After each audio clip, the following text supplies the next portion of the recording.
There is a moment that changes everything, and it does not arrive the way you were told it would.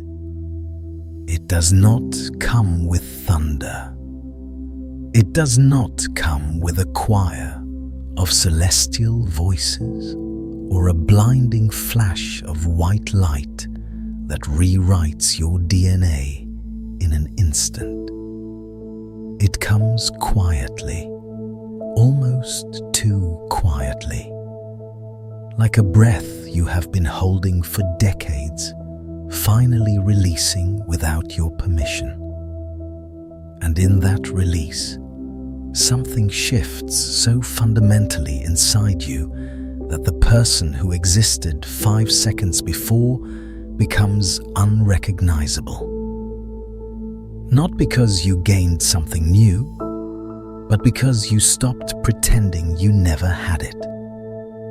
This is what entering the God state actually means. And the reason so few people talk about it accurately is because the moment it happens, you realize there is nothing to talk about. There is nothing to announce. There is nothing to prove. The need to explain it is the very thing that was keeping you from it. And once you cross that threshold, once you genuinely enter this state, something extraordinary happens to the way you think.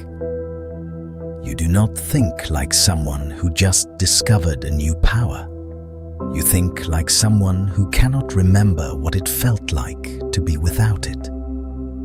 The transition is so total, so seamless, that it erases the memory of limitation, the way waking up erases a dream. You know the dream happened. You know there was a time you were asleep. But the logic of the dream, the fear of the dream, the walls of the dream, they dissolve so completely that you could not rebuild them if you tried. And that is the part no one prepares you for. Not the gaining, the forgetting, the absolute inability to return to the small version of yourself once the larger version has been remembered.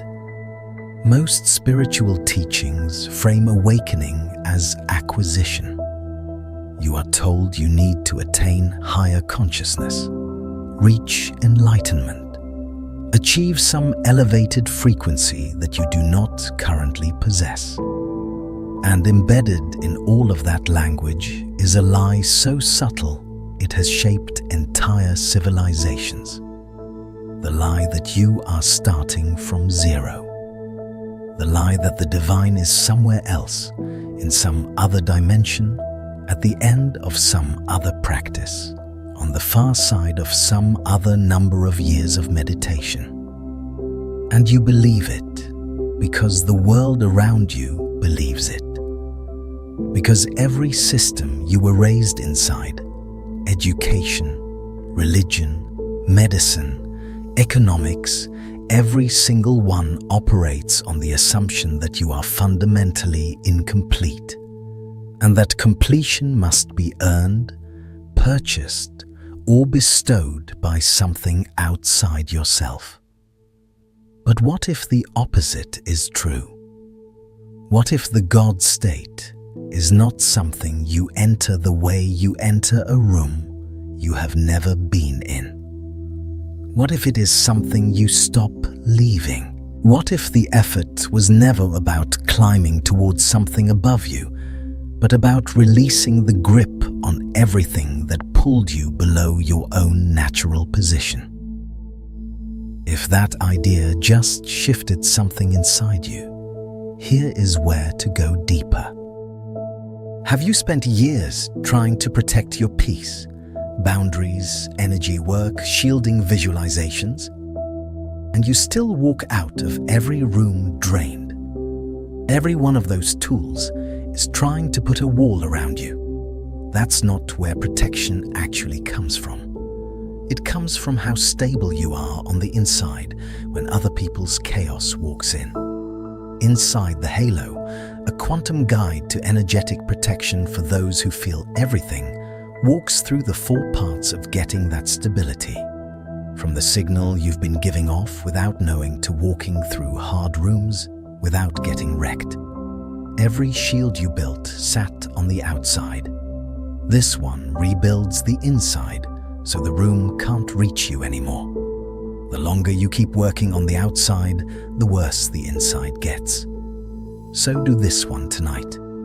You'll find the link in the pinned comment below. Now let us return to what it means to stop leaving your own natural state. Think about what happens to water when you stop disturbing it. You do not have to teach water to be still. Stillness is its default condition. Every ripple, every wave, every turbulent current is the result of something acting upon it. Remove the disturbance, and the water does not learn stillness. It remembers it instantaneously, without effort, without a curriculum. Your consciousness works the same way. The agitation you feel, the anxiety, the overthinking, the constant sensation that something is missing, none of that is your natural state. All of it is disturbance. All of it is something acting upon your awareness from the outside, a belief system, a trauma pattern, a cultural narrative, a fear you inherited before you had the language to question it. And you have spent so long in that disturbed state that you mistook the ripples for the water itself. You thought the noise was you. It was never you. The God state is what remains when the noise stops. And it does not feel like becoming something greater. It feels like becoming something honest. Like the first true thing you have ever experienced. And the strangeness of it, the part that disorients people who touch it for the first time, is that it feels more familiar than anything they have ever known. More familiar than their own name. More familiar than their childhood bedroom or the sound of their mother's voice. Because it is older than all of those things. It predates every identity you have ever worn. It predates your body. It predates your biography. It is the awareness that was present before your first memory formed. The silent witness that watched your entire life unfold without ever being changed by it. You have always had access to this. Always. Not as a metaphor.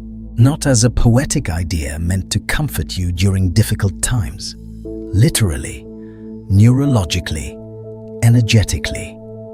The infrastructure for this state exists in you right now, the same way it existed in you the day you were born, the same way it existed before that. If this is resonating with something deep inside you, take a moment to hit the like button and subscribe so you do not miss what comes next. And here is where the science becomes extraordinary. Because it is not just mystics and meditators who have pointed to this. Neuroscience itself has begun to map what happens in the brain when a person enters states of profound unity, ego dissolution, and what researchers have started calling non-dual awareness. The findings do not match what most people expect. When someone enters a deep meditative state or a peak experience of unity consciousness, the brain does not light up with new activity. It does not suddenly recruit neural networks that were previously dormant. What happens is the opposite. Activity decreases. Specifically, activity in the default mode network, The constellation of brain regions responsible for your sense of being a separate self goes quiet. The default mode network is what generates your internal monologue. It is what produces the running narrative of I, me, mine that you experience as your identity. It is the part of the brain that constantly compares you to others, projects you into imagined futures, drags you back into rehearsed pasts, and maintains the felt sense that you are a bounded entity moving through a world of other bounded entities. It is, in a very real sense, the neurological machinery of separation. And when that machinery powers down, something remarkable is revealed. Not created, revealed. The awareness that remains when the default mode network goes silent is not a lesser awareness. It is not the blankness of unconsciousness. It is described consistently across thousands of subjects and across every contemplative tradition in human history as a state of expanded clarity, profound peace, and an unshakable sense of being connected to everything. Researchers at Johns Hopkins, at Imperial College London, at the University of Zurich, all of them have documented this same pattern. The self-referential noise decreases, and what emerges is not emptiness but fullness. A fullness that was always there, running underneath the narrative like a river beneath a city, powering everything but invisible to anyone walking the streets above. This is what the mystics meant when they said, "The kingdom of heaven is within you." This is what the Upanishads pointed to with the phrase, "Tat tvam asi," thou art that. This is what Zen practitioners gestured toward with the concept of original face, the face you had before your parents were born. They were not speaking in metaphor. They were describing a neurological and experiential reality that modern science is only now beginning to verify. The God state is not a destination. It is a subtraction. It is what remains when you stop generating the illusion of being separate from it. And this brings us to the most disorienting part of the entire experience. The moment you enter this state, genuinely enter it, not intellectually understand it, not briefly glimpse it during a meditation retreat, but actually stabilize in it even for a few sustained minutes. Your entire relationship with your own past changes, because you realize you were never actually without this. You were only convinced you were. The separation was always a story, a convincing story, a story reinforced by every institution and every relationship and every mirror you ever looked into, but a story nonetheless. And once you see through a story, you cannot unsee it. You cannot go back to believing the character is real once you have seen the actor remove the mask. I want to pause here and ask you something.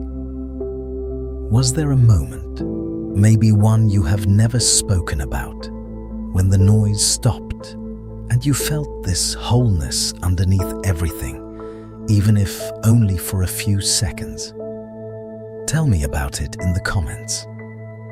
I think you will find you are not alone in this. This is why the title of this experience is not "Once you enter the God state, you start thinking differently." It is once you enter the God state, you stop thinking like you never had it.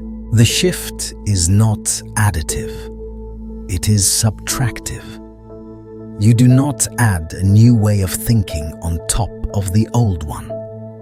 The old one simply becomes impossible, not difficult, not something you have to resist. Impossible. The way it is impossible to genuinely believe the Earth is flat once you have seen it from orbit. The belief does not require effort to maintain or effort to release. It simply no longer fits inside the shape of what you now know. And this is where most people get confused, because they expect the transformation to feel like effort. They expect it to feel like discipline. They expect the God state to require maintenance the way a skill requires practice. And in the early stages, yes, there is a kind of practice involved. There is a turning of attention, a redirecting of awareness away from the habitual patterns of the default mode network and toward the deeper field of consciousness that underlies them. But the practice is not building something. The practice is clearing something. It is the difference between constructing a window and cleaning one. The light was always there. The glass was always there. The view was always there. You are just removing the grime that accumulated over years of neglect.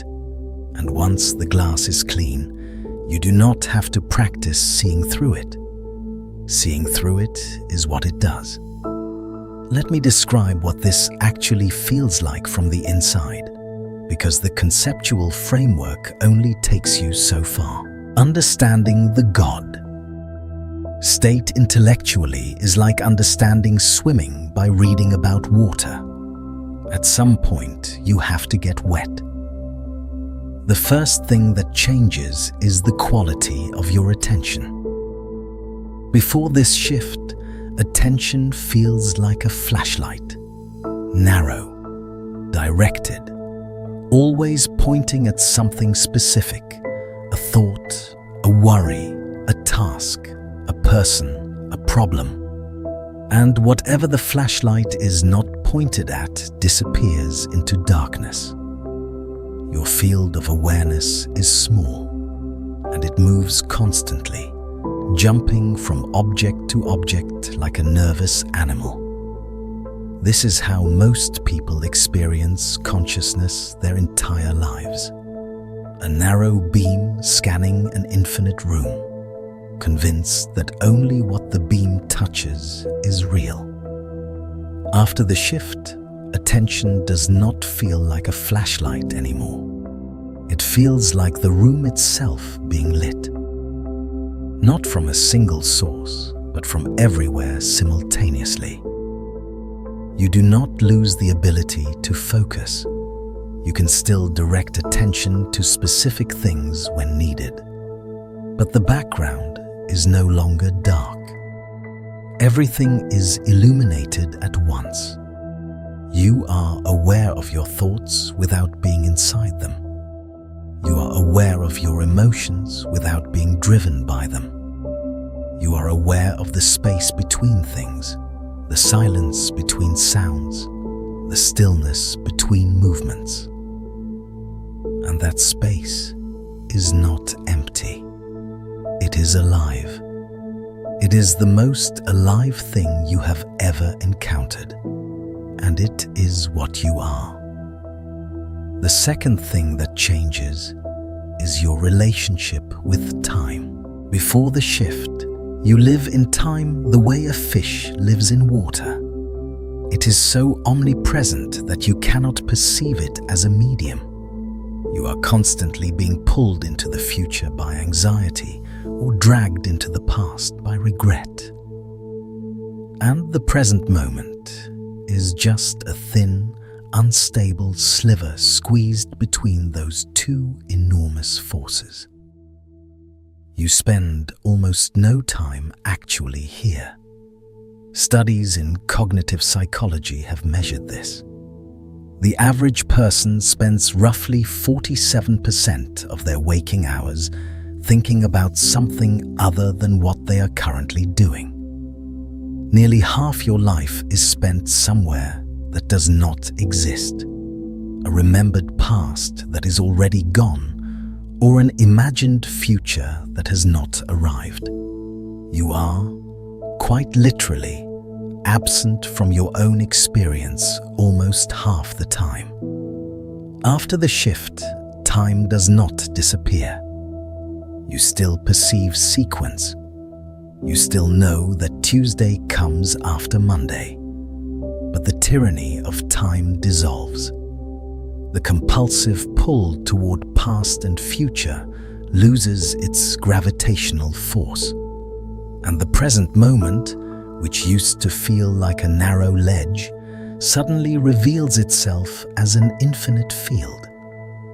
There is a spaciousness to now that you never noticed before. Not because it was not there, but because your attention was always somewhere else. And in that spaciousness, something astonishing happens. You stop rushing. Not because you discipline yourself to slow down, but because there is genuinely nowhere to rush to. The future you were racing toward was always a projection. The fulfillment you were chasing was always here, hidden in plain sight, obscured only by the frantic movement of a mind convinced it had to get somewhere else to find it. The third thing that changes, and this is the one that reshapes your entire life, is your relationship with identity itself. Before the shift, you know who you are. You have a name, a history, a set of preferences, a collection of wounds, a catalogue of achievements, a personality profile that you can describe to strangers at parties. You are someone, and that someone has needs. That someone has furs. That someone has a reputation to protect, and a future to secure, and a past to either celebrate or escape. The entire architecture of your life is built around maintaining and defending this someone. After the shift, you do not lose your identity. This is a common misconception that frightens people away from deeper exploration. You do not become a blank, personality-less void drifting through life with no preferences or passions. What happens is subtler and far more liberating. You still have a personality. You still have preferences. You still have a name and a history and a body that needs food and sleep. But you no longer believe that any of those things are what you fundamentally are. They become clothes you are wearing rather than skin you are trapped in. You can engage with your identity fully, playfully, creatively, without being imprisoned by it. You can play the role without forgetting you are the actor. And this is where the God state transforms not just your inner experience, but your outer life. Because when you are no longer defending an identity, you stop perceiving threats everywhere. Think about how much of your daily energy goes toward self-protection. Not physical protection, psychological protection, protecting your self-image, protecting your beliefs, protecting your position in social hierarchies, protecting your narrative about who you are and why your life turned out the way it did. The amount of energy consumed by this invisible defense system is staggering. It drives your reactions in conversations. It shapes which emails make your stomach tighten and which ones you ignore. It determines which compliments you accept and which criticisms burrow under your skin for days. It is running constantly, burning fuel constantly, and producing nothing but exhaustion and rigidity. When identity becomes fluid, when you genuinely experience yourself as the awareness wearing the identity rather than the identity itself, that entire defense system powers down.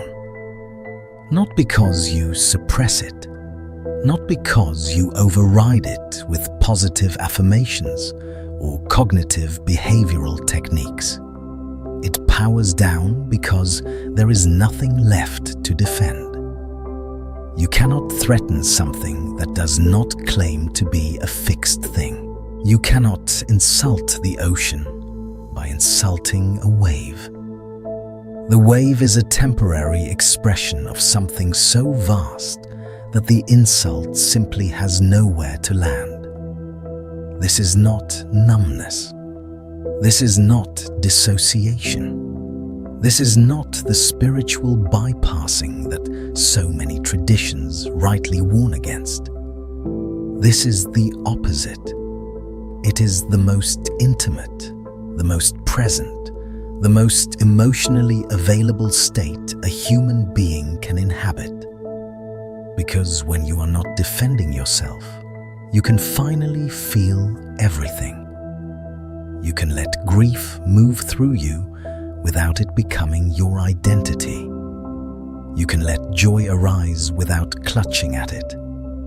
You can sit with another person's pain without needing to fix it or flee from it, because their pain does not threaten your sense of self. You become, for perhaps the first time in your life, genuinely available to reality as it actually is, rather than as your defense system needs it to be. What about you? When did you first feel that defense system power down, even briefly? What were you doing when you realized you no longer needed to protect a version of yourself that was never the real you? Share that moment in the comments below. Now here is where I want to take this deeper, because understanding the God state as a neurological event or a subjective experience is only part of the picture. There is a dimension to this that touches the very fabric of how reality organizes itself, and it begins with a question that quantum physics has been wrestling with for over a century. What is the relationship between consciousness and the physical world? The orthodox interpretation of quantum mechanics, the one taught in universities and printed in textbooks, contains a problem that has never been resolved. It is called the measurement problem. In its simplest form, it goes like this. Before a quantum system is observed, it exists in a superposition of all possible states simultaneously. It is not in one state or another. It is in all of them at once, described by a mathematical object called the wave function. But the moment the system is measured, the moment it is observed, the wave function collapses and the system snaps into a single definite state. One outcome becomes real. All the others vanish. The question that has haunted physics since the 1920s is this: what constitutes an observation? What is it about the act of looking that forces the universe to make up its mind? And despite a century of brilliant work, no one has produced a universally accepted answer. Some interpretations, like the many worlds interpretation, avoid the problem by suggesting that every possible outcome actually occurs in a branching multiverse. Others, like decoherence theory, explain the appearance of collapse through the interaction of quantum systems with their environment. But a small and persistent thread of interpretation, one that includes some of the founders of quantum mechanics themselves, Eugene Wigner, John von Neumann, and in a different way, John Wheeler, suggests that consciousness itself plays a role in the collapse. That the observer is not a passive recorder of pre-existing facts, but an active participant in the creation of physical reality. This is not settled science. It is important to say that clearly. The role of consciousness in quantum mechanics is one of the most debated questions in all of physics, and anyone who tells you it has been definitively answered is either misinformed or selling something. But the fact that the question remains open, the fact that after 100 years, the most fundamental theory in all of physics still cannot fully account for the act of observation, without at least considering the role of the observer's awareness, that fact alone should give you pause. It should make you wonder whether the neat division between mind and matter, between the one who sees and the thing that is seen, is as solid as you were taught to believe. And here is where the God state becomes not just a personal experience, but a cosmological proposition. Because if consciousness is not merely a byproduct of brain activity, if it is in some way fundamental to the structure of reality itself, then the state of your consciousness is not a private, internal affair with no consequences beyond your own skull. It is a participatory act. Every moment of awareness is a moment of reality being shaped by the quality of the attention brought to it. And the God state, the state in which awareness is no longer fragmented by the default mode network's endless self-referential chatter, the state in which attention is whole and undivided and clear, that state is not just a nicer way to feel. It is a fundamentally different way of participating in the creation of what is real. This is why people in this state report that reality begins to respond differently to them. Not in a magical wish fulfillment way. Not in the shallow sense of thinking positive thoughts and watching Ferraris materialize in your driveway. In a deeper, structural way, synchronicities increase. Not because the universe suddenly starts performing tricks, but because your perception has widened to the point where you can see connections that were always there, but invisible to a narrow, self-referential attention. Opportunities appear, not because they were conjured from nothing, but because you are no longer filtering them out through the lens of unworthiness or fear. Relationships shift, not because other people magically change, but because you are no longer projecting your defense system onto every interaction, which means people can finally respond to who you actually are, rather than to the armor you were wearing. The external changes are real, but they are secondary. They are symptoms of the primary shift, which is internal. And the primary shift, the one that makes all the others possible, is the cessation of the belief that you were ever without this. Let me say that again, because it is the fulcrum on which everything turns. The shift is not the acquisition of the God state. The shift is the end of the belief that you ever lacked it. Those sound like the same thing. They are not. One implies that you were broken and now you are fixed. The other implies that you were always whole and you simply stopped arguing with your own wholeness.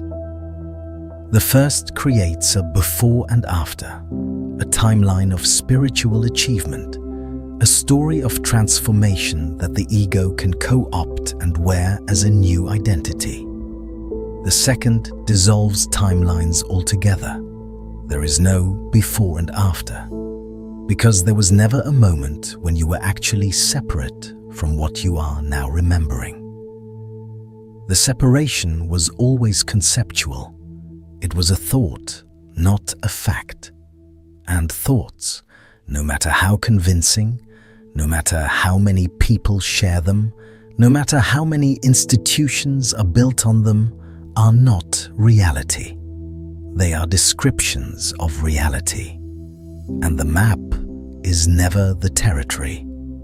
So what does it mean to live from this recognition on a daily basis? What does the God state look like?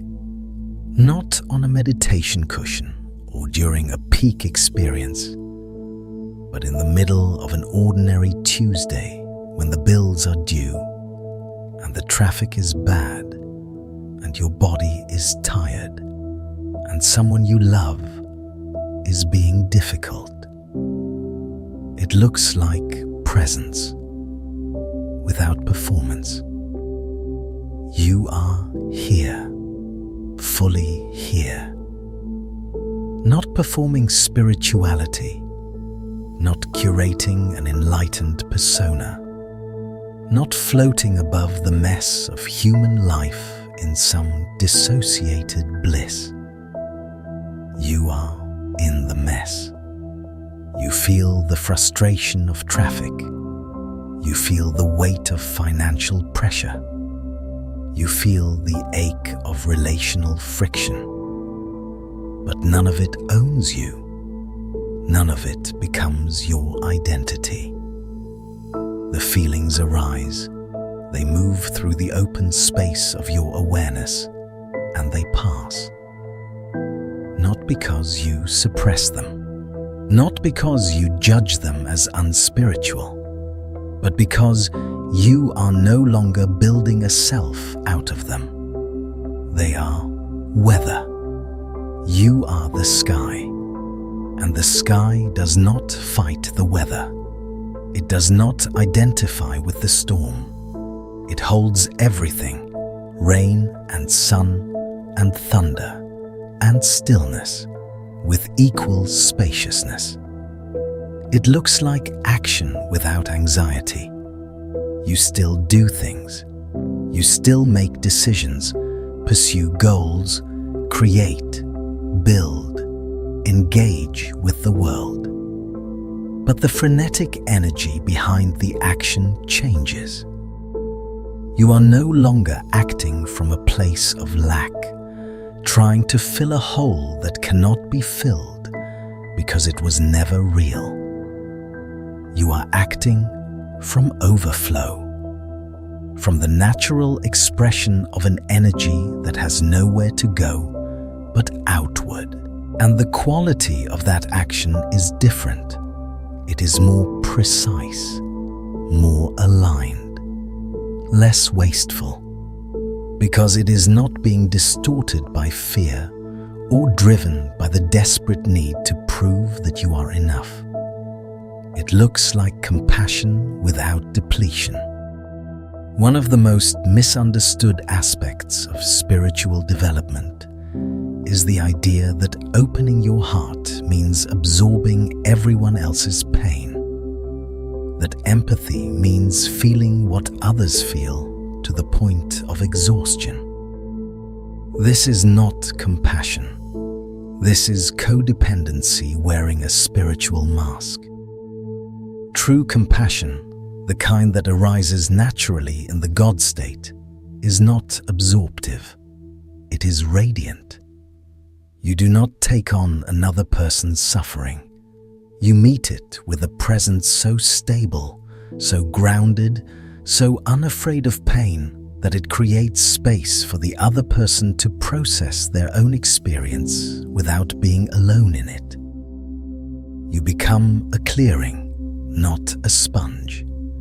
And the difference is not just semantic. It is the difference between burning out and being inexhaustible. It looks like clarity without certainty. This one surprises people. They expect the God state to come with answers, with a cosmic download that resolves every question and eliminates all ambiguity. But what actually happens is stranger and more useful. You become comfortable with not knowing, deeply, genuinely comfortable with it. Not in a passive, shrugging, nothing matters way, in an alive, curious, engaged way. You realize that the need for certainty was itself a form of fear, a desperate attempt to control an inherently uncontrollable universe by pinning it down with beliefs. And when that need dissolves, what replaces it is not confusion but openness. A willingness to meet each moment without a predetermined framework, to let reality reveal itself rather than forcing it into categories you decided on in advance. This openness is not weakness. It is the deepest form of intelligence available to a human being. Because a mind that already knows what it is looking at cannot see anything new. A mind that has already decided what is possible cannot recognize the impossible when it appears. And the impossible appears constantly. Every scientific breakthrough, every genuine creative act, every moment of real intimacy between two people, all of it requires a willingness to not know, to stand in the open field of uncertainty and let something emerge that could not have been predicted or planned. The God state is that open field, and you have always been standing in it. The only thing that ever obscured it was the frantic activity of a mind trying to know everything in advance, so it would never have to feel the vulnerability of not knowing. There is a practice that can help you touch this directly, and it is deceptively simple. It does not require special equipment or a specific posture or years of prerequisite training. It requires only your willingness to try something that your mind will immediately resist, because the mind resists anything that threatens its position as the sole authority on your experience. The practice is this. For the next 60 seconds, do not try to stop your thoughts. Do not try to quiet your mind. Do not try to achieve any particular state. Instead, notice what is already noticing. Turn your attention to attention itself, not to what you are aware of, but to the awareness that is aware. Not to the objects in consciousness, but to consciousness itself. Your mind will immediately try to turn this into an object.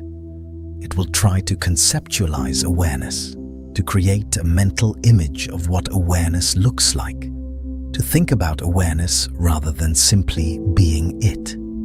That is fine. Let it try. And then notice that whatever image or concept the mind produces, there is something aware of that image. Something watching the mind's attempt to grasp what cannot be grasped. That something is what you are looking for, except you are not looking for it. You are looking from it. You have always been looking from it. Every experience you have ever had has been illuminated by this awareness. It is the one constant in a life of constant change. Your body has changed. Your beliefs have changed. Your emotions change by the hour. But the awareness in which all of that change appears has never changed. It is the same awareness that watched you take your first steps. It is the same awareness that will be present in your final breath. It does not age. It does not fluctuate. It does not improve or degrade. It simply is. And when you recognize this, even for a moment, something clicks into place with such finality that you understand why every tradition describes awakening not as achievement, but as remembrance. You are not becoming aware for the first time. You are recognizing that you have always been awareness pretending to be something smaller. This is the God state, not a peak experience, not a temporary high, not a spiritual trophy to display on the shelf of your identity. It is the ground you have always been standing on, revealed at last because you finally stopped looking everywhere else for it. And the most remarkable thing about this recognition is what it does to your thinking, not gradually, not over months of integration, immediately. The moment you genuinely see this, genuinely feel it in your cells, and not just understand it as a concept, your thinking reorganizes itself around a new center of gravity. Problems that consumed you for years suddenly reveal themselves as problems of perspective, not problems of circumstance. Fears that felt like concrete walls reveal themselves as shadows cast by beliefs you no longer hold. Patterns of self-sabotage that seemed hardwired into your personality reveal themselves as strategies that made sense when you believed you were small, but make no sense at all now that you know you are not. You do not have to dismantle these patterns one by one. You do not have to trace each fear back to its origin and process it through years of therapy. Some of that work has value, and there is no shame in it. But the God state offers something therapy alone cannot. A vantage point from which the entire structure of limitation is visible at once. And from that vantage point, the structure does not need to be dismantled. It needs to be seen, fully seen, because a pattern that operates in the dark loses its power the moment it is illuminated. It was never strong. It was hidden. And hidden things only control you as long as they remain unseen. This is why the shift feels less like gaining a new power and more like waking up from a very long, very detailed dream. In the dream, you were limited. In the dream, you were struggling. In the dream, there were enemies and obstacles and a version of you that was not enough. And now you are awake, and the dream is fading, and you cannot quite remember why any of it seemed so real, so urgent, so inescapable. Not because you are in denial about the challenges of human life, but because the challenges look completely different when they are seen from wholeness rather than from lack. A problem seen from lack is a threat. The same problem seen from wholeness is a creative invitation. The circumstances have not changed. You have, or more precisely, you have stopped pretending to be something you are not. There is a phenomenon in physics called hysteresis. It describes systems that do not return to their original state after the force acting on them is removed. A rubber band stretched beyond a certain point does not snap back to its original shape.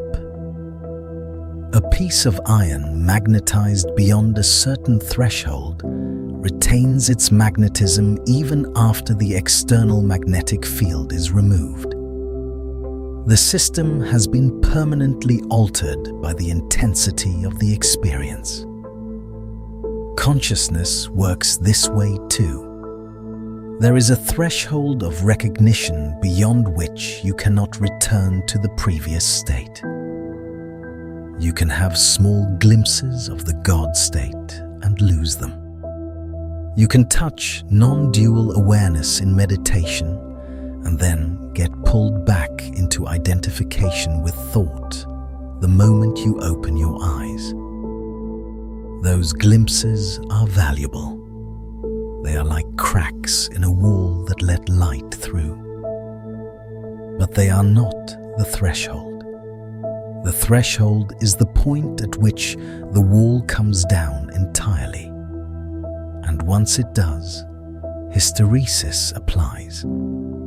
You do not go back. Not because you are disciplined enough to maintain the state. Not because you have developed some superhuman ability to stay present, but because the structure that would pull you back no longer exists. The default mode network's narrative of separation has been seen through so completely that it cannot reconstitute itself with the same authority. It still operates. You still have thoughts, still have a sense of self, still navigate the world as an apparent individual. But the thoughts are transparent now. You can see through them the way you can see through clean glass. They no longer obstruct the view. They no longer define the boundaries of what is possible. This is why people who have crossed this threshold often struggle to communicate what happened to them. Not because the experience is too complex for language, but because language itself is a product of the dualistic mind, the mind that divides reality into subject and object, self and other here and there. And the God state is the dissolution of those divisions. Trying to describe it in language is like trying to use a knife to demonstrate the absence of cutting. The tool itself contradicts the message. But here is what can be communicated. The aftermath. The way life reorganizes itself around this new center. The practical, tangible, observable changes that occur when a human being stops operating from the assumption of separation and begins operating from the direct experience of wholeness. Your creativity changes, not incrementally, categorically, because creativity is not the production of something from nothing. Creativity is the ability to perceive connections that were previously invisible. And when your awareness is no longer fragmented by self-referential noise, when the default mode network is no longer consuming massive amounts of cognitive bandwidth, with its endless loops of comparison and projection and self-evaluation, an enormous amount of perceptual real estate opens up. You see patterns you could not see before. You make connections across domains that previously seemed unrelated. Ideas arrive not as the product of effortful thinking, but as spontaneous recognitions, as if they were always there, waiting for a mind quiet enough to notice them. This is not mystical. It is computational. A processor running fewer background programs has more resources available for the task at hand. Your brain, freed from the constant overhead of identity maintenance, becomes capable of a depth and breadth of processing that was always within its capacity but never available because the resources were allocated elsewhere. Your relationships change, and they change in a way that is initially uncomfortable because it exposes how many of your relationships were built not on genuine connection, but on mutual need. When you no longer need validation from others, when you no longer need someone to complete you or fix you or confirm your worth, the relationships that were built on those needs begin to feel hollow. Not because the people in them are bad or wrong, but because the contract has changed. You are no longer holding up your end of an unconscious bargain that went something like, "I will make you feel needed if you make me feel worthy." And when you stop holding up your end, the other person feels the shift. Some relationships deepen in response. The ones that were always rooted in genuine affection and mutual respect, those flourish because the noise of neediness has been removed, and what remains is clean, clear, honest connection. Others fall away, not with drama, not with conflict. They simply lose their gravitational pull because the mass that was holding them in orbit, your unconscious need, has dissolved. Your body changes. This is the one that surprises people the most because they do not expect a shift in consciousness to have physical consequences. But the body and the mind are not separate systems. They are one system perceived from two angles. The chronic tension you carry in your shoulders, the tightness in your jaw, the constriction in your chest, the knot in your stomach, none of that is purely physical. All of it is the body's expression of psychological patterns. Fear lives in your muscles. Grief lives in your breathing. Shame lives in your posture. And when the psychological patterns that generated those physical expressions are seen through, when they lose their unconscious authority, the body begins to release what it has been holding. Not all at once. The body has its own timeline, but the direction is unmistakable, toward openness, toward ease, toward a fluidity that you may not have felt since childhood, when your body had not yet learned to armor itself against a world it perceived as threatening. If someone you know is carrying that kind of weight in their body, that invisible armor they have been wearing for years without knowing why, consider sharing this with them. Sometimes a single transmission like this can activate a remembrance in another person that changes the entire trajectory of their unfolding. What you pass along does not just inform, it resonates. It creates a ripple in the field that benefits both the one who shares and the one who receives. Your relationship with death changes. And this may be the most profound transformation of all, because underneath every fear, underneath every act of self-protection, underneath every desperate grab for control and certainty and permanence, there is one master fear, the fear of annihilation, the fear that you will cease to exist. And this fear does not just show up at funerals or in hospital rooms. It runs constantly, below the threshold of conscious awareness, shaping every decision you make. The urgency you feel about your career, the anxiety you feel about aging, the way you cling to relationships or possessions or beliefs. All of it is, at its root, an attempt to stave off the ultimate loss, the loss of yourself. In the God state, this fear does not get suppressed or rationalized away. It gets dissolved at the root, because what you discover, what you directly experience rather than merely believe, is that what you fundamentally are cannot die. Not your body. Your body will die, not your personality.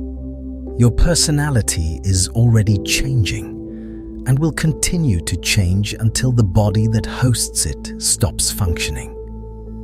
But the awareness in which body and personality appear, the awareness that is reading these words right now, that has never been born and therefore cannot die. It is not a thing that exists in time.